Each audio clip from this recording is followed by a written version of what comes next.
welcome to another episode of Stoke Meter. I am so pleased to have Tamar Springer on the show. Tamar is one of those individuals that when I first saw what she did, I had to really dig deep and to see who this individual was. She is the producer and the executive director at Tamar Music. I hope I said that wrong. Right? Tamar.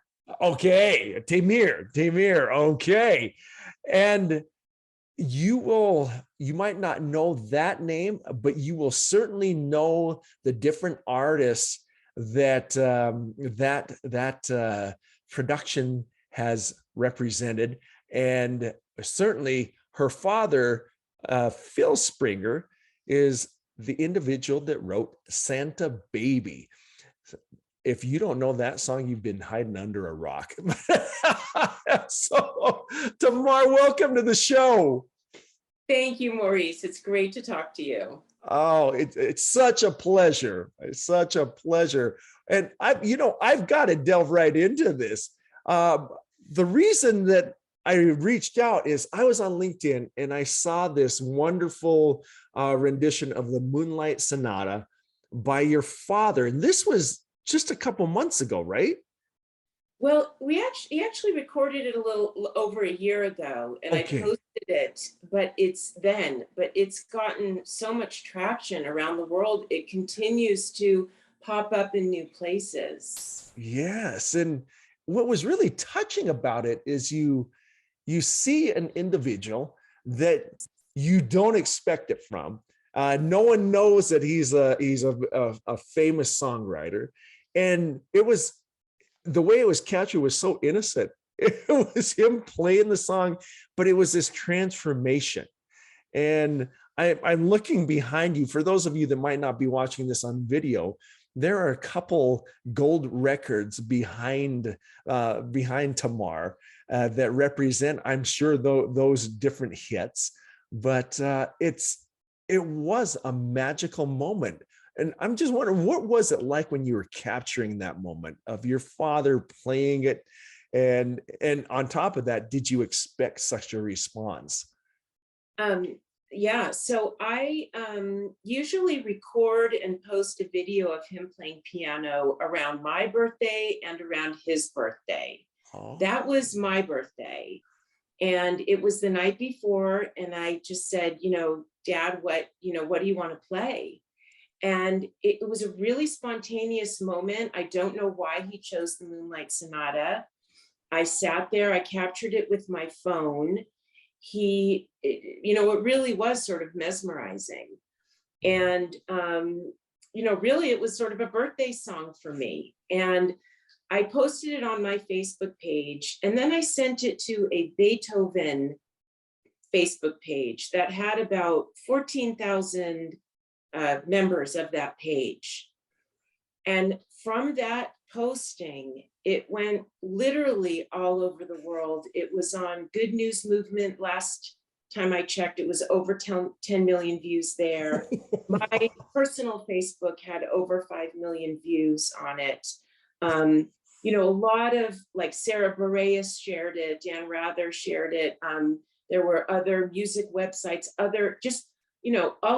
over the world. So I think, because I posted it to Beethoven, somehow that, sort of started that. And I haven't checked in a while, but I had over 16,000 comments on my page. And I really wanted to answer each and every one because they were beautiful comments. And today that's really hard. There's a lot of negative stuff out there. It's really hard to post anything without getting a slew of negative comments and haters. And I mean, there were one or two kind of sarcastic type comments, and the other, thousands and thousands were, saying, thank you for sharing that moment. It was sort of in the harder part of the pandemic, and people said, we needed this 5 minutes now. We needed this peace. Somebody in Germany said Beethoven would be proud. It just really struck a chord with people because it was just 5 minutes of beauty. And, I was so thrilled that my father, who was 94 at the time, he's turning 96 soon, just got that kind of recognition for his artistry. Yeah, that is absolutely fabulous. And I'll tell you what, it really nailed me. And that's exactly why I had to reach out. It was a chance, right? And I'm so thankful that you responded back. And with that wonderful feeling of positivity that it left, I want to ask you a different slant of the question, and that is, I know you're the executive director over there, and the other thing that I didn't know about you was that you had your own counseling practice at one time, and you had seen, I'm sure you'd seen so many crazy cases of people dealing with so many things. From from a perspective of a counselor, what was it like to see so many amazing responses? And I'm sorry for any kind of redundancy, it's not meant to be redundant, but as a counselor, I'm sure you saw some really gut-wrenching stuff. And that, from a counseling perspective, how did that impact you, seeing those remarks? Yeah. Well, yes. So I worked in the social services field for about 30 years. I Wow. consider myself just very recently retired. I figured 30 is a good amount of time. And now it's time for me to focus on these music endeavors and a few productions that, are very much passion projects for me. Right. But since I am a licensed therapist and I've been in the field for a long time in different aspects of the field, human interest stories, human emotions, the way people manage life and deal with, all kinds of things, good and bad, is always, very interesting to me. And, through that lens, I think, sort of what I said before, that just to evoke a positive emotion in, millions of people across many different countries, across many different cultures. There was sort of a thread of humanity in there that really struck people from all different walks of life, all different backgrounds. And it was beautiful that that could happen. And Mhm. it's not really surprising that music made that happen, because music is sort of, a great equalizer, and it's, a way that people work through problems, manage emotions, deal with things. Like it's such a very important part of life for many people. And I think this was just a really nice example to see how, music and a very beautiful artistic moment could make people feel good when there's so many things to feel bad about. And, Mhm. I think that's really, the lens I would, you know, look through that and answer, that question. Yes, it was fabulous. There's no other way to describe it. When I looked at the diversity of names that were on that list, and this was just on LinkedIn. And they were from all over the world. To your point, music is indeed the great bridge that Yes. brings the individuals together, regardless of different underpinnings of opinion and standings. Right? It was. You felt me, man, you just gave me some counseling. You helped me realize why that resonated so well. It's great for friends, even though Yeah, I'm I love it. I love it. Well, I have to ask you, where do you see Tamir Productions going in the future? This is again a very strong legacy that was created back in the day, and now that you've retired from counseling and the therapy and such into this, what do you think's next?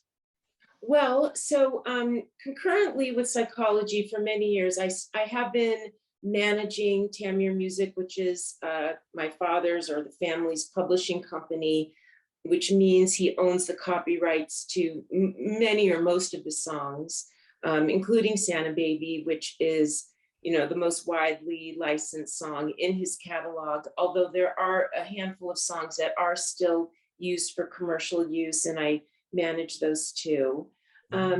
So that's been one of the main activities, and managing requests for interviews for my father. He actually has, a bunch of fans around the world, especially in outside of the US, in many European countries.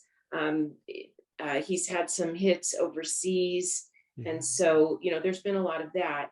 And I've taken this into producing some projects that have been very important to me during the pandemic. One of the things I did, and I'll just show you because I am prepared for that.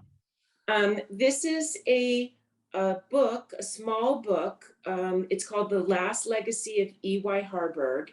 It has a 10-song CD in it. It is the story of my father's collaboration with Yip Harburg, who was the lyricist of The Wizard of Oz. Oh, no way. Yeah, Yip wrote all of the lyrics to The Wizard of Oz. He was an extremely famous American lyricist in the last century. He wrote Brother, Can You Spare a Dime, Paper Moon, some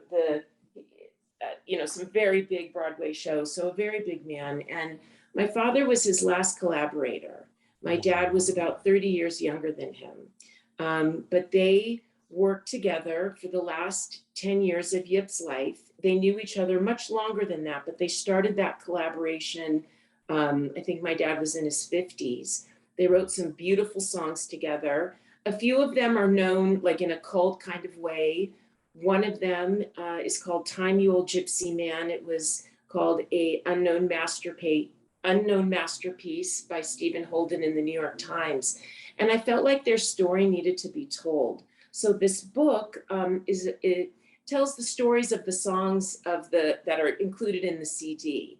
And that's an example of one of the things that I started to do, as I'm sort of expanding Tamir music. And that book actually just won an award, the Independent Book Publishers, but we're not really supposed to announce that yet. We're supposed to wait till Monday, but I'm excited. I actually just read that email yesterday. So anyway, so that's an example. The big project I'm embarking on now is a short documentary film about my dad's life and career. And that will include just information about the other things he's done besides Santa Baby, which are a handful of popular songs, a Frank Sinatra song. Oh, there's wow. Frank, yeah, Garland song. The other gold record is a song called The Next Time, which was a #1 hit in England, recorded by Cliff Richard, who is like their Elvis. He's in his 80s now, but he's still going. He gives concerts. So I just want to tell the story of some of these things, some of his unknown music, and that's the main project I'll be working on in the near future. Wow. So, you said these names that have lasted for generations, right? Sinatra, Garland, and even Cliff Richards. I remember when he was singing with Olivia Newton-John back in the day, right? That's a beautiful recording. Yes. Sometimes I just play it on YouTube and my heart fills. It's so beautiful. Yeah. Well, you grew up with all of this stuff. What Yeah. was it like growing up surrounded by all this music? And how did it influence you, for one? But what was it like when you had someone famous in the house coming up? You probably didn't even know they were famous at the time, but what was that like growing up in that atmosphere? Yeah. So I think the moment I knew something was going on was when Yip Harburg brought James Taylor to our house in the Palisades. I think I was about 12 years old or so. And Yip walked in the driveway, and Yip Harburg was like a grandfather figure to me. He used to make up bedtime stories. He visited our house all the time. My father and him were constantly playing piano and writing songs and singing and all kinds of things. So Yip walks in the back driveway. My father had an electronic music laboratory during those years. He went through a lot of ups and downs as a composer. It's not all a rosy story, right? But things changed for him as a writer. And one of his phases was in electronic music. And he taught a kind of an infamous class at UCLA Extension in electronic music. He wrote a manual called Switched on Synthesizer. So we had this big lab downstairs, and Yip would come over. And so one day I'm just sort of in the driveway playing with our dog, and Yip walks in and he says, "Tamar, this is James Taylor." And so this is a big deal. So, I don't think it was, as filled with celebrities and name dropping as many other children of composers. But, that was something memorable that stood in my mind. And I think knowing Yip Harburg just felt like a really big deal, especially back then. And The Wizard of Oz is still quite a phenomenon and a cultural icon. One of my sons goes to the University of Kansas in Lawrence, and the Wizard of Oz Museum is about an hour drive from there. And I wrote them, I told them my connection. They were very welcoming to me.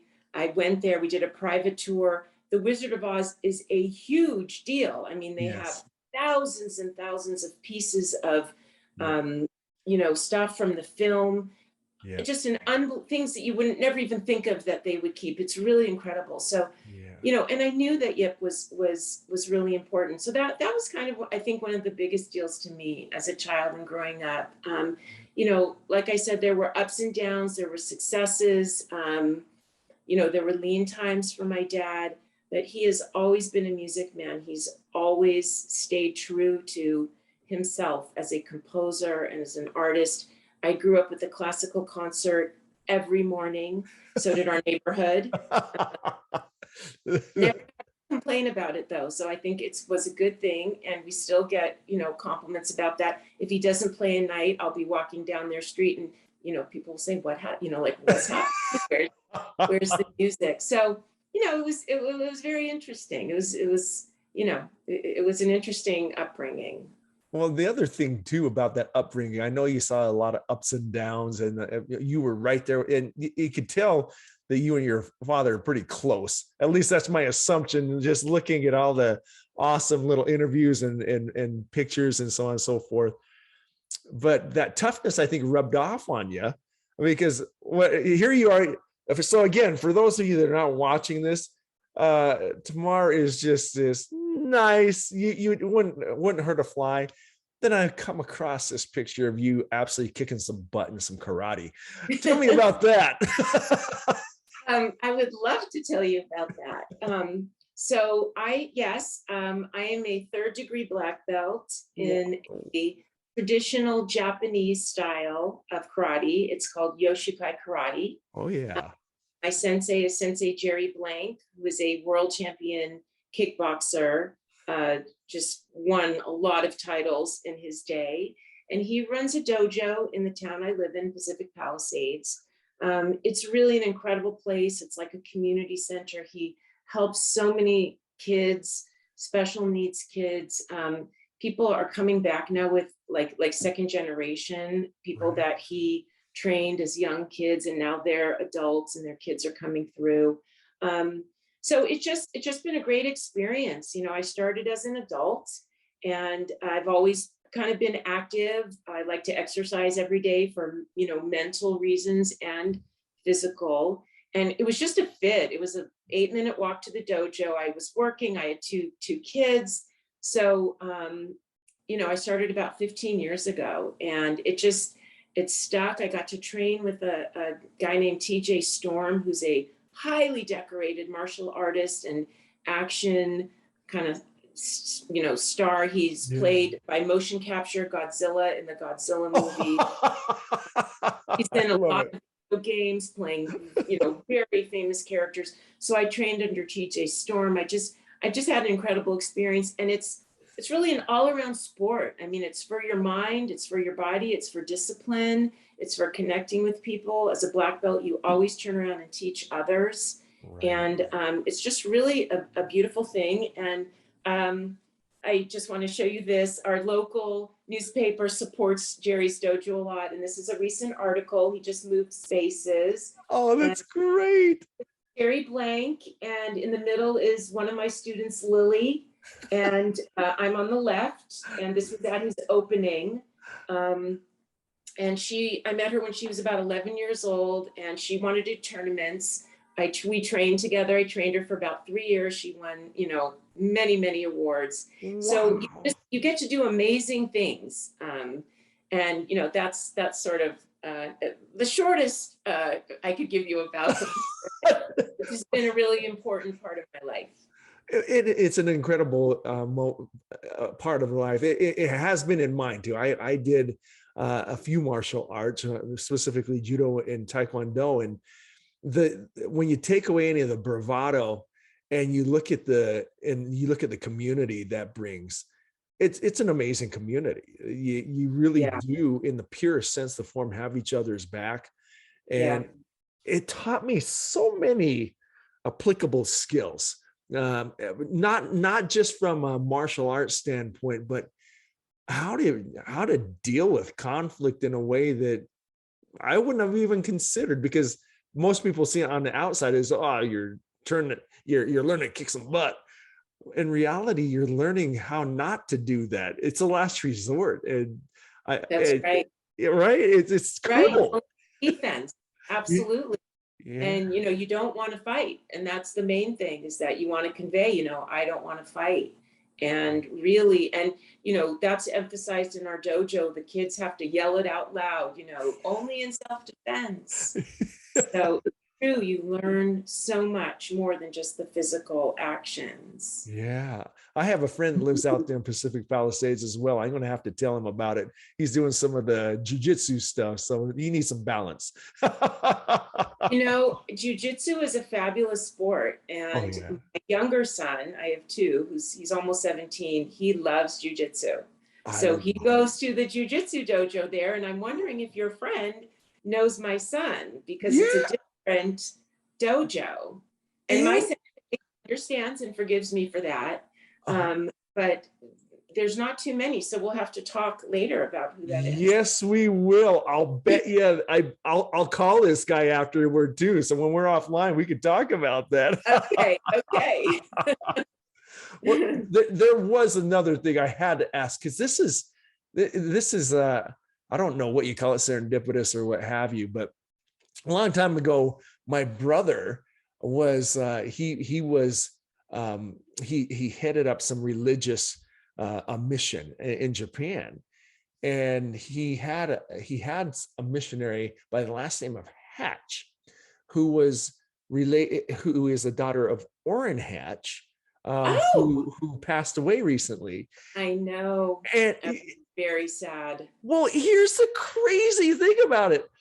When I was researching on some of the things I could, possibly spark some things, I didn't know your father and yourself had a collaboration with Senator Hatch. But the ironic thing, and I don't say it in humor as much as it was so ironic, because I came across this. They wrote a song together for Ted Kennedy called Headed Home. Yes. Right? And Maurice, you are amazing in your research. Well, that's right. How did that come about? It was, as I read it, I couldn't believe how it came about. And then I just saw that, what in the world? How timely. But what can you tell us about that? Well, so my father and Senator Hatch became friends and collaborators, really. And I'm keeping politics completely out of this. It has nothing to do with politics. Right. Senator Hatch was sort of a semi-closet lyric writer. He wanted to be a songwriter. Right. And my father contacted him, or I think my mother may have contacted him, I'm not sure, but somehow they got connected, and Senator Hatch was so thrilled to meet my dad. And my father used to live in New York. He lives in, Pacific Palisades now. Yeah. And he would take the train from New York City to Washington. They would pick him up in a car, and take him to the Senate building. And they would write songs together. They would have like 3-4 hour sessions in the Senate building. I guess, Senator Hatch was on a break or something. Right. And they just had a ball. They were They were friends. They had wonderful conversations. They wrote music together. Um, Senator Hatch used to call our house just to say hi and see how my dad was. If, my father was bi-coastal for a while. So if there was a Right. period of time he was in LA and hadn't gone to see the senator, he would call our house, see how he was, check in, say hi. Um, I actually never met him. I did talk to him on the phone a few times when he called. I think I have a little correspondence with him. A Right. few letters went back and forth. Every Christmas, he sent a uh, ornament from the White House, Wow. as a gift. So we have these White House ornaments from him. And it was just like a beautiful creative relationship that they had. And Yeah. yeah, I mean, that's what happened. I was very, very sad, when I just turned on the news and saw us Yeah. passing, just a few weeks ago.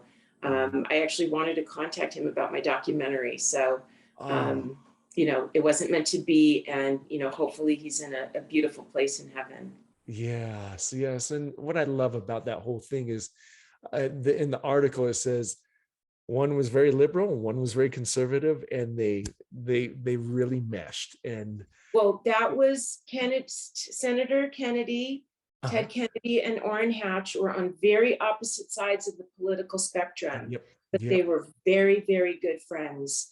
And they really had a bond. And I know that my, father got to hear about that, and he might even have been able to, observe that and be a part of that. But it was really a beautiful example of putting politics aside and just joining, as human beings. And when Senator Kennedy passed, Senator Hatch dedicated the song that they wrote called Headed Home, as you said before, to his dear friend. oh my goodness. Okay, yeah, I have goosebumps all over the place right here. So it's Me just too. it's so touching because it's something that we don't do very well now, is putting aside those differences to find those commonalities, to find those amazing instances that we really are humans tied at the hip, right? It's amazing. And how, I'm silent for a second because I look at how this interview came about, and it's because of that. I saw that playing on the Moonlight Sonata, it touched me so much that I had to reach out to you.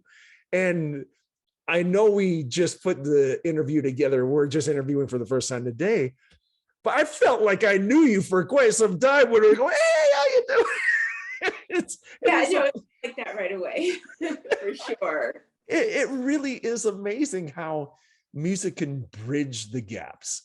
And I just can't thank you enough for sharing those stories, and just seeing the influence, regardless of if it's someone like Frank Sinatra or Orrin Hatch, to here's May, here's who, and the masses that are listening to this stuff that are still feeling the same things. Amazing. I love what you're doing over there, and I hope that if there's anything we could do for you, you'd let us know. Well, Maurice, I really want to thank you because I think, obviously you have something very special in your core, that these things touched you in that way, and that, they meant so much to you that you wanted to talk about it more and share, these ideas and concepts with your audience. And, that's because, you feel these things very, close to your heart. So I thank you for reaching out to me and finding me, because I'm certainly better for it and more enriched, from our few interactions thus far. Oh, it's a blast. And when my kids can attest to this, when I received your note back, that you'd be willing to do this, I was going, yeah, yeah. I was all over the place. And so because it was something that made me so happy just because of that connection. And I appreciate that. So when I'm out there in Pacific Palisades next, we have definitely got to get together and talk, for sure. 1,000% for sure. I love it. Well, stay on the line a moment. I want to thank you for your time. This has been fabulous.